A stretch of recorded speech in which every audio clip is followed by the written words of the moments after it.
Então, sobre cirrose hepática, iniciando falando do fígado, em que o fígado ele é o maior órgão do corpo e ele pesa cerca de 1 quilo a 1,5 kg. E ele vai estar localizado no quadrante superior direito do abdômen. E ele tem as funções como na produção de proteínas, de metabolismo, das toxinas e armazenamento da glicose, produção do colesterol, da bile, etc. Então, o fígado, ele vai ter como função, ele atua no metabolismo. Então, ele é um órgão essencial para o corpo, já que ele atua no metabolismo de tantas substâncias. E ele é um órgão em que ele se regenera. Só que no caso da cirrose, que é a cirrose desde antemão, vou explicar mais à frente para vocês. Mas a cirrose, ela é como se fosse uma consequência de lesões contínuas no fígado. Então, não vai ser algo que é de hoje para amanhã, vai ser algo que é progressivo. E mesmo o fígado sendo um órgão que ele se regenera, ele não vai ter a capacidade de se regenerar em caso dessa constante, como posso dizer, constante fatores que vão estar lesionando ele. E eu trouxe aqui para vocês a imagem do fígado normal e do fígado cirrótico. A gente percebe que o fígado normal, ele tem a coloração meio que avermelhada. E ele é liso, diferente do fígado cirrótico, em que o fígado cirrótico, ele vai ter essa mudança de coloração e também ele não vai ficar liso, a consistência dele vai ficar como se fosse dura, e também a consistência dele vai ficar endurecida e vai ter uma mudança na sua coloração.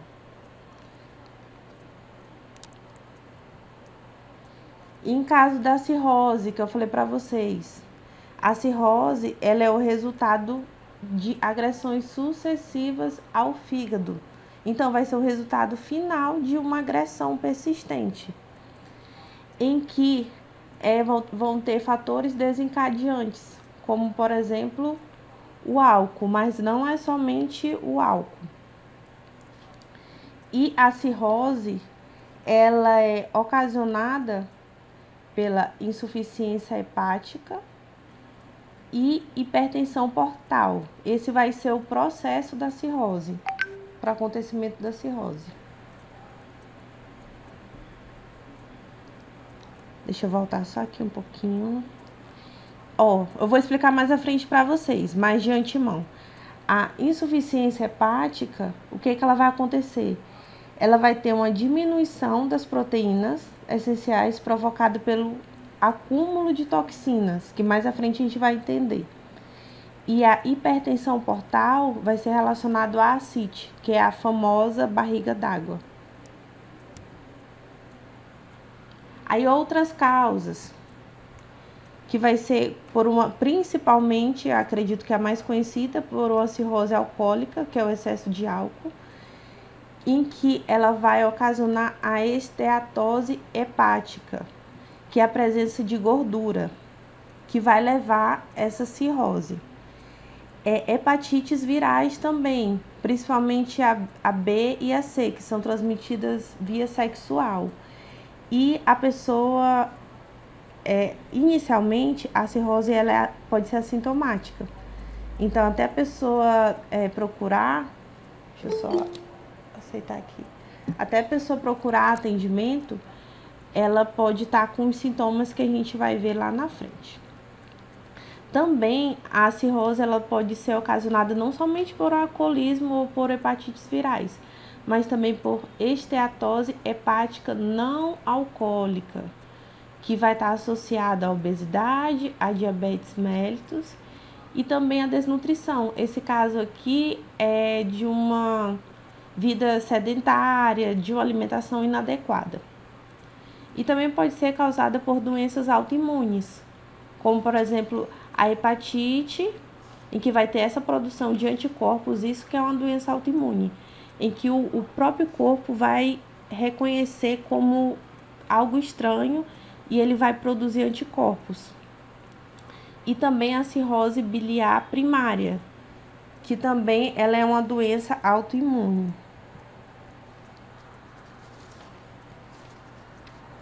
Aí sobre o sistema porta-hepático. O sangue do sistema digestório e do baço, ele vai passar pelo fígado antes de ir para a circulação sistêmica, que é o corpo, em que esse sangue ele vai chegar em uma veia, que essa veia se chama veia porta, que vai ocorrer o metabolismo, que essa que é a função do fígado. Porém, o paciente que ele vai estar com cirrose, ele vai ter a modificação do funcionamento e da estrutura do fígado. E o que vai acontecer? Além disso, eu esqueci de falar para vocês no início, que tem tipo como se fosse uns nódulozinhos no fígado. O nome daquilo é fibrose. E devido a essa modificação, vai ocorrer uma obstrução do sangue e vai aumentar a pressão nessa veia e, consequentemente, vai causar a hipertensão portal. Então, eu coloquei aqui para vocês que o fígado, ele é o órgão responsável pelo metabolismo. É tudo que eu acabei de explicar, só que aqui está esquematizado. Aí o sangue, ele vai chegar à veia porta, que é a veia do fígado, para esse metabolismo e depois cair na corrente sanguínea. Só que em caso de paciente cirrótico, ele vai ter o fígado com fibrose. Aí vai ter uma obstrução desse sangue e vai aumentar a pressão do vaso, já que ele vai estar fazendo força para ter uma circulação normal. E vai aumentar a pressão e vai dar os sintomas de hipertensão portal. E também vai ter os sintomas de insuficiência hepática. No caso da hipertensão portal, o que pode acontecer? Pode acontecer a circulação colateral, em que vai ser as varizes, devido a uma obstrução do fluxo sanguíneo. Aí o que vai acontecer? O sangue ele vai acabar retornando para o sistema digestório, ele iria do sistema digestório para o fígado para fazer o metabolismo. Porém, quando ele volta para o sistema digestório, as veias não são tão calibrosas quanto a do fígado. Aí o que vai acontecer? Vai aumentar a pressão dessas veias e vai ocasionar essas varizes, que não sei se vocês estão vendo aí, que essas varizes vai ser tanto na pele da pessoa, quanto no esôfago, e estômago e intestino. Também outro acometimento que pode ter é a hemorragia digestiva, em que vai ter a presença de hematêmese, que é o vômito com presença de sangue vivo. E essa hemorragia digestiva, ela ocorre devido à presença dessas varizes, em que vai ter um aumento da pressão da veia, no caso do esôfago, e vai fazer com que ela se rompa mais fácil, que vai causar essa hemorragia, com a presença de vômito. A esplenomegalia é o aumento do baço, em que ela vai ocorrer devido ao aumento dessa pressão sanguínea, em que uma das funções do baço é a eliminação de células velhas do corpo e a maturação dos linfócitos, que são as células de defesa. Só que o sangue ele vai ficar mais no baço e ele não, o que vai acontecer? Não vai ter a maturação desses linfócitos, o que vai provocar uma leucopenia, que é a diminuição das células brancas, consequentemente a plaquetopenia e a anemia, porque mesmo ele o baço retendo o sangue, ele vai dispensar novas células de hemácias então vai ocasionar a anemia. E também tem a ascite. A ascite, ela é o acúmulo de líquido no peritônio, em que ela vai ser ocasionada pela hipertensão portal. Aqui é hipertensão, tá, gente? Não é hipotensão, não. E então, também pode ter a presença da insuficiência, vai ter a insuficiência hepática, em que vai ter a encefalopatia hepática. E por que ocorre essa encefalopatia hepática? Que uma das funções do fígado é o metabolismo de substâncias tóxicas, em que, devido à cirrose, ela vai ter um funcionamento inadequado e vai aumentar essa toxina. E pode ter a presença de sonolência ou desorientação. Também pode ocorrer, em decorrência da insuficiência hepática, a icterícia. O que é a icterícia? É o aumento de bilirrubina no organismo, em que é depositado na pele, vai ser depositado na pele, devido a esse excesso de bilirrubina, em que vai ficar uma coloração amarelada. Além disso, vai ter uma coloração escura da urina, em que popularmente ela vai ficar conhecida como urina de Coca-Cola, devido que ela vai ficar bem escura. E também fezes claras. Em caso, pode acontecer também a falta de proteínas, a albumina e a vitamina K, que vai estar diminuída. A vitamina K, ela atua na coagulação do sangue. Então, ela diminuída vai facilitar a presença de hemorragia, que vai estar associada à hemorragia digestiva. E a ginecomastia. A ginecomastia vai ocorrer nos homens, em que vai ter uma alteração hormonal, em que ele vai ter uma maior quantidade de hormônio feminino. Vocês estão entendendo? O conteúdo é um pouco complexo.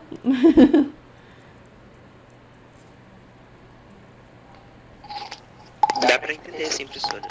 Ah, tá ok. Eu tô entendendo bem. Então, outros sintomas relacionados à cirrose. Vai ter o eritema palmar, que é essas mãos avermelhadas. A presença do baqueamento digital, em que vai ser uma mudança do ângulo da unha, em que ela vai ficar mais arredondada, assim, tanto a unha quanto o dedo.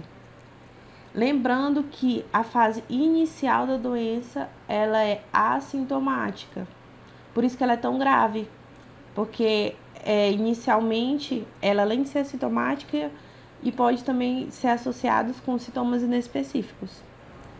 Aí, quando a pessoa vai buscar ajuda, já está mais grave. Relacionado ao diagnóstico. O diagnóstico vai ser clínico e os exames complementares, que vai detectar aquele grau de anemia, através do hemograma, o TJ, TGP, que são enzimas hepáticas, a ultrassonografia, e também vai detectar a leucopenia. Já o tratamento é relacionado à sintomatologia, com toda certeza evitar e eliminar a bebida alcoólica, já que é um dos principais fatores, e também pode ter o transplante hepático, só que ele é em último caso. Vocês têm alguma dúvida?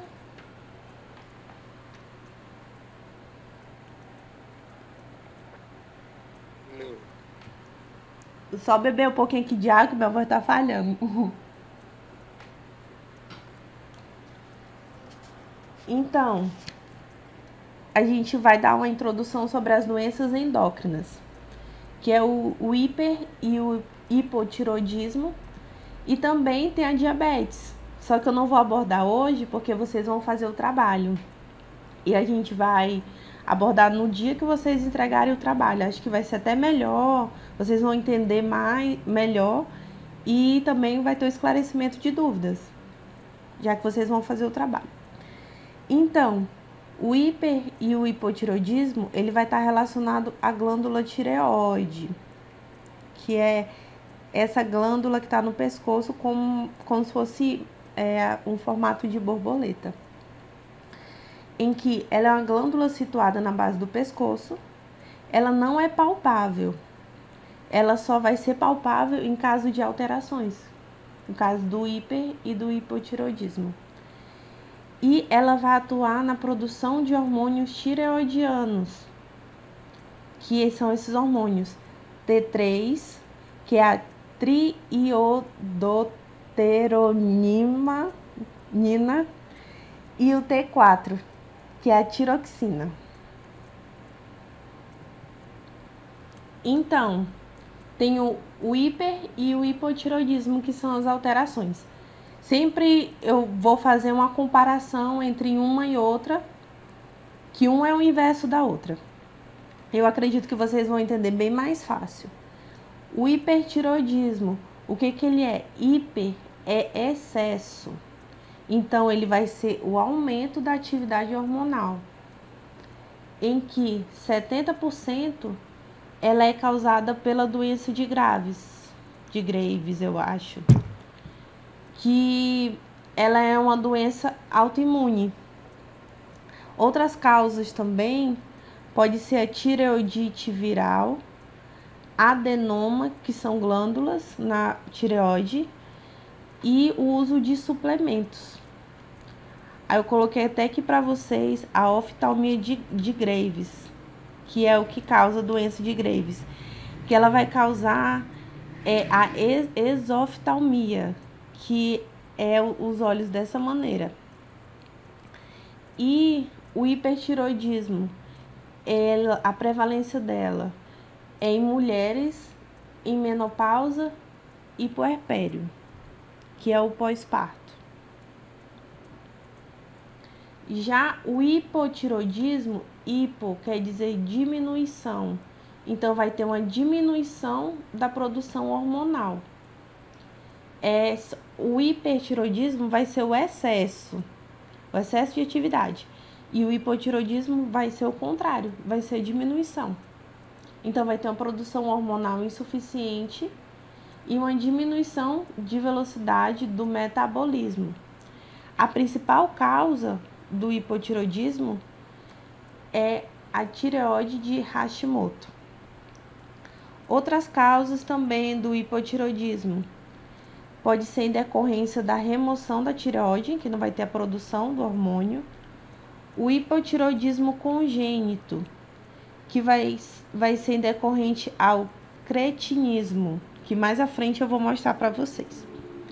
Também relacionado ao problema na glândula pituitária, que é essa glândula que é o TSH, que vai estar na hipófise, e que ela vai secretar o T3 e o T4. E também um pós-tratamento de hipertireoidismo, só que esse é raro. Aí, tanto o hipotireoidismo quanto o hipertireoidismo tem a prevalência, que é a maioria do número de casos, em mulheres. Por quê? Porque as mulheres são mais suscetíveis a essas doenças autoimunes. Relacionado aos sintomas, os sintomas do hipertireoidismo. Os sintomas, eles são progressivos e pode ter a presença de fadiga. E todos esses sintomas vão ser associados ao aumento do metabolismo. Então, a fadiga, a irritabilidade, a diminuição do peso corporal, porque vai ter um aumento do metabolismo, a pessoa vai estar perdendo de forma inexplicável. Consequentemente, se a pessoa está tendo a diminuição do peso, vai ter o excesso de apetite. E uma intolerância ao calor, a pessoa vai sentir mais calor. Além disso, pode ocorrer o aumento da frequência cardíaca. Eu coloquei aqui para vocês, não sei, acredito que dá para enxergar os principais sintomas, em que a pessoa vai ter o cabelo fino e fraco, esses olhos salientes em caso da doença de Graves, que vai ter a presença dessa exoftalmia, vai ter o suor excessivo, que é a intolerância ao calor, vai ter o inchaço na garganta, palpitações cardíacas, que é o aumento da frequência cardíaca, o aumento do apetite devido à diminuição do peso corporal e aumento do metabolismo. Em mulheres, vai ter uma menstruação irregular, o tremor nas mãos e também a fadiga, e pode ter problemas intestinais. No caso do hipertiroidismo, vai ser presença de diarreia. Aí a doença de Graves vai ser a exoftalmia, o inchaço no pescoço. Já o hipotiroidismo vai ser tudo ao contrário daqueles sintomas do hipertiroidismo, porque vai ter uma diminuição do metabolismo. No hipertiroidismo tinha um excesso de apetite, no hipotiroidismo vai ser a perda do apetite. No hipertiroidismo era a perda de peso, aqui a pessoa vai ter o ganho de peso, a diminuição da frequência cardíaca, que lá era o aumento da frequência cardíaca. A presença de sonolência. No caso do hipertiroidismo, vai ter a diarreia, que pode ter presença de constipação. E a intolerância ao frio, devido à diminuição desse metabolismo. Aí, o hipotiroidismo pode ter a presença do cretinismo.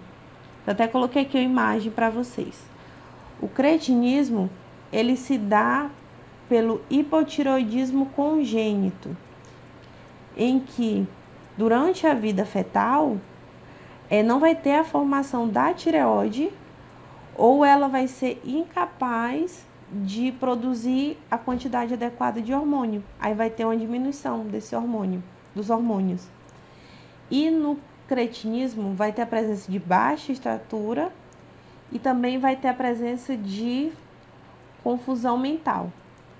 E também pode ter a presença de coma mixedematoso, que vai ser em decorrência do não tratamento do hipotiroidismo, em que a pessoa ela vai ter um inchaço excessivo da face. E sobre o diagnóstico.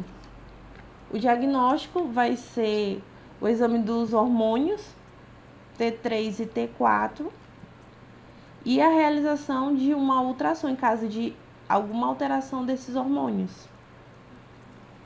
E o tratamento do hipertiroidismo e do hipotiroidismo. O tratamento do hipertiroidismo é medicamentoso, principalmente se a pessoa tiver problema de pressão alta, hipertensão arterial. Também pode ter terapia com iodo. E a tireoidectomia, que vai ser a remoção da glândula. Já o hipotiroidismo, que vai ser a diminuição do hormônio, vai ser a reposição hormonal, que é levoteroxina. Vocês têm alguma dúvida?